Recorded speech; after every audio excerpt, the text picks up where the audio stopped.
What is going on, guys? Jack here and welcome to episode 101 of the Bristol Rovers Career Mode series, and this is going to be the final episode of this season, so it's going to be a little bit sad. Maybe we will end this series, maybe we won't.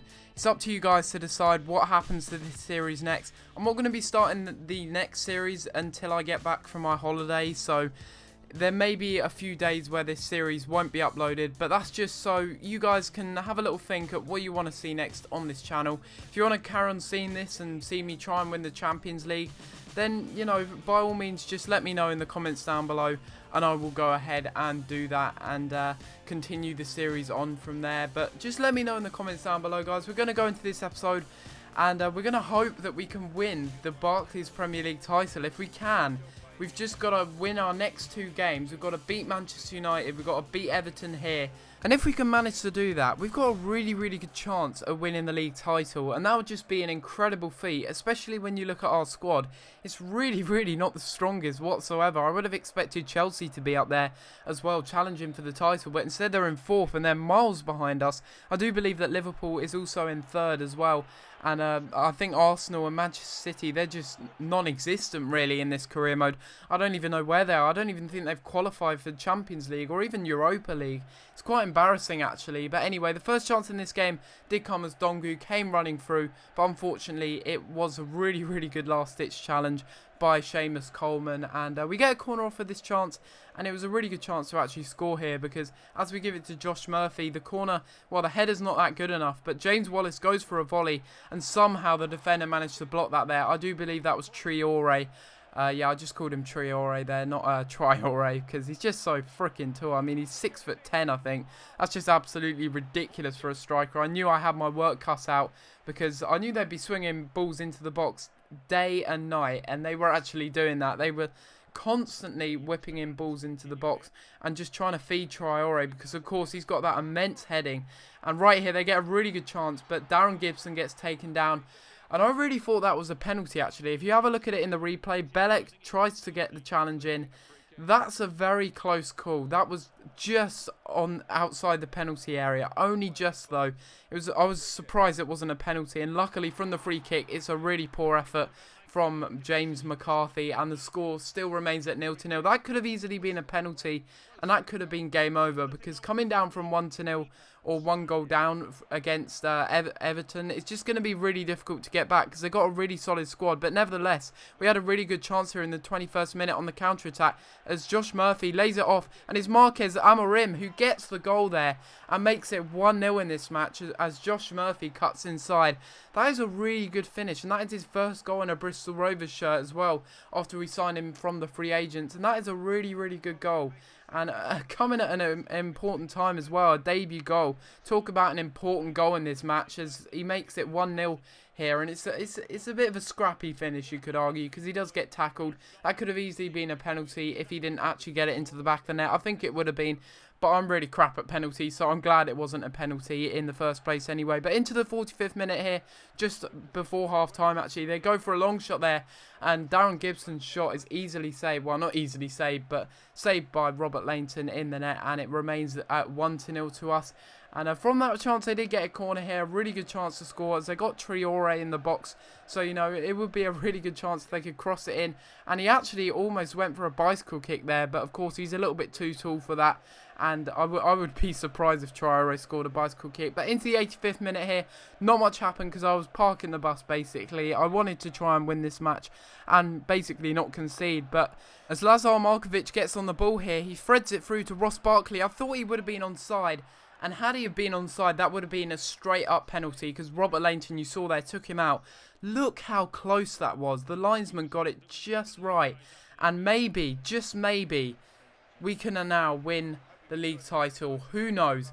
If we see that Manchester United have slipped up from their match, we know that we have a really, really good chance, because I think we only need to get a draw, as we've won this match. We've got the 3 points. If Manchester United have lost, we're level with them on points, so it's a really good chance for us as we win this game 1-0. And Everton did have a few chances in the game. I mean, they had that chance from the free kick, which could have been a penalty. And they also had that chance from Ross Barkley, who was controversially called offside. I mean, was that really offside? You guys let me know in the comments down below. I didn't really think that was offside. I'll be honest with you. I thought they were going to level up the game there. But you can see we're going into the next match.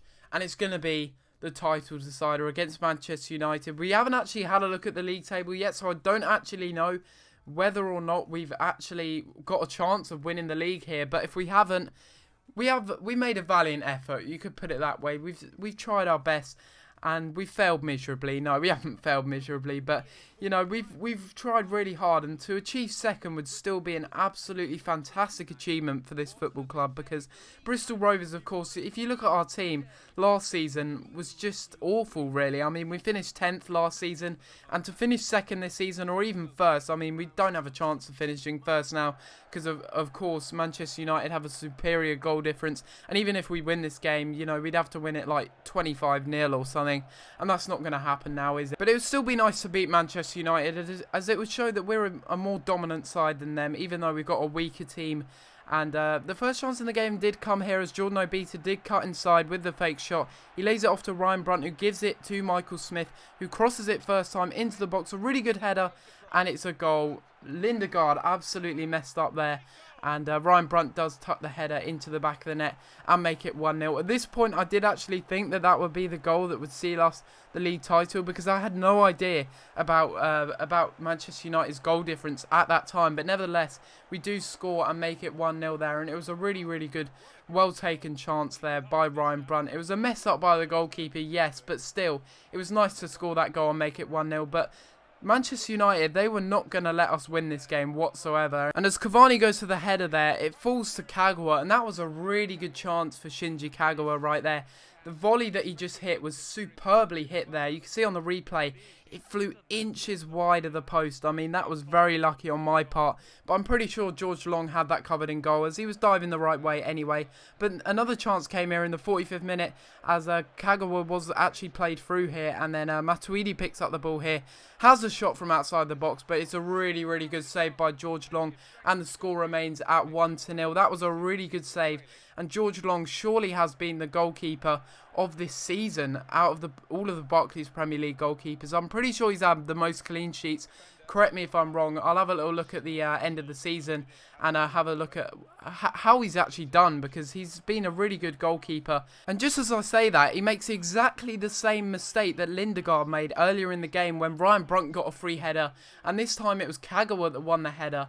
And it was a real surprise, really, that he made the same mistake. Like, you'd think the AI would be smart enough not to come out there, because I honestly didn't press Y. I didn't want to bring the goalkeeper out. That would have just been stupid. And George Long makes a really big mistake there that did cost us the lead, and they levelled it up to 1-1. But to be honest, they did deserve something from this match, as Edison Cavani takes fire from range, but it's another great save by George Long. Once again, he's just making so many saves. He's such a top quality keeper, and it's brilliant to see how much he's grown this season. I mean, he's only 23, and usually goalkeepers only grow at like 26, 27 years old. They only start to grow at that age. But George Long has grown +4 this season, considering he's only like 22 or 23 years old. That's absolutely fantastic. And you can see that we do end up drawing this game in the end 1-1, which isn't too much of a bad result. And that, of course, is the last game of the season, so we end up drawing the game. You could say that was a bit fair, because when you look at the match stats, Manchester United were all over us. I'm very surprised that George Long didn't let one of them go in, but you can see, like, Manchester United had so many chances. I think we only had one chance in the game when you look at the stats. Yeah, we had 2 shots on target. They had 7 and 12 shots in total. Absolutely ridiculous. But it just goes to show we were a little bit more clinical in that game. We got the draw, and we end up finishing in 2nd place in the Barclays Premier League. Really good stuff actually from the team. I didn't expect us to finish 2nd. There's confirmation. We have finished 2nd. 26 wins, 7 draws, 5 losses. And of course, we have that 32 goal difference as well. Manchester United 64 goal difference.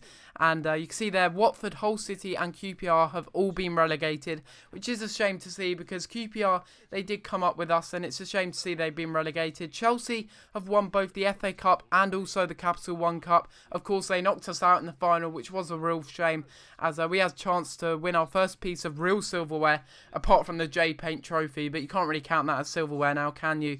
Especially when we're in the Barclays Premier League, and we're going to have a little look at the FL Championship as well, and seeing what kind of teams are coming up next season. You can see Sunderland won the FL Championship, Wigan following closely behind actually, and for some reason it doesn't tell you who won the playoff finals, which is a little bit frustrating, but I'm sure it was definitely between either Crystal Palace, West Brom or Reading, which is quite interesting to see. You can see that we also got 12 million on the transfer budget, which is really nice for finishing second. And we're also going to have a look at the final squad report of this season, and you can see that Jamal Lascelles has actually gone up to 79 overall, which is fantastic. I thought he was another glitch player in this career mode, and it's the same with Joe Widdowson. Even though he's 29, he's gone up to 72 overall with that 80 marking. Really, really good. He started as a 61 overall, remember, from Northampton Town, and he's just been such a brilliant left back for us since coming from Northampton Town. I'm pretty sure we got him for free when we swapped him with Lee Brown, and you can see all the players there that have grown. Gerard Hughes has gone up to 76 overall, +5 this season. Ridiculous stuff. And we've got a few other players that have grown. Brad Potts is up to 69 overall, which is good to see. A really good holding midfielder who can also play as a right back and a centre back if we do need that. Jack Butland growing in some stats. Unfortunately, Giuliano Rosina isn't growing in any stats, so obviously he's a glitch player. I will end up selling him in the next transfer window if we do one more season of this career mode. It depends what you guys want to see, basically, and I will be selling Elliot Hewitt as well because he is an arsehole because he's not growing. It's as simple as that. If no player is growing in this career mode, they are titled as an arsehole in this career mode, basically. And you can see I'm also going to offer some players some new contracts. Gerard Hughes, he's going to be offered a £10,000 increase on his current contract, which is only £500 a week. Absolutely ridiculous, but of course we did get him from the youth academy, hence why he's on such small wages, but it's going to be a big increase. Also offering Belek, our left back, a new contract, Michael Smith, and I'm also going to offer John Joe O'Toole a new contract as well, because I feel that he does deserve a new contract, and of course I want to keep him at the club. I'm also going to be reducing Jonathan Tarr's wages from 16,000 to 15,000. Hopefully he still accepts that contract, and as you can see, he did actually accept the contract. And for some reason, Michael Smith is going to be leaving the club apparently, which is a little bit of a shame. If he does end up leaving the club, it's one of those players that's like, oh, I don't want to sign a new contract because I think I'm better than the football club. One of those transfer sagas in career mode. But that's a little bit of a shame if he does leave. You can see that the Bristol Rovers board were absolutely thrilled with our season that we had, and no surprise because we finished second in the Barclays Premier League. But this is going to be the end of the episode, guys. Hopefully you have enjoyed this career mode video, and if you have, please be sure to leave a like on the video and subscribe if you haven't already. But let me know, guys, in the comments down below if you want me to continue this series or not. It'd be interesting to know. But other than that, guys, I'm gonna have to leave it there. Subscribe if you're new, and I'll see you next time for another video. Thanks for watching.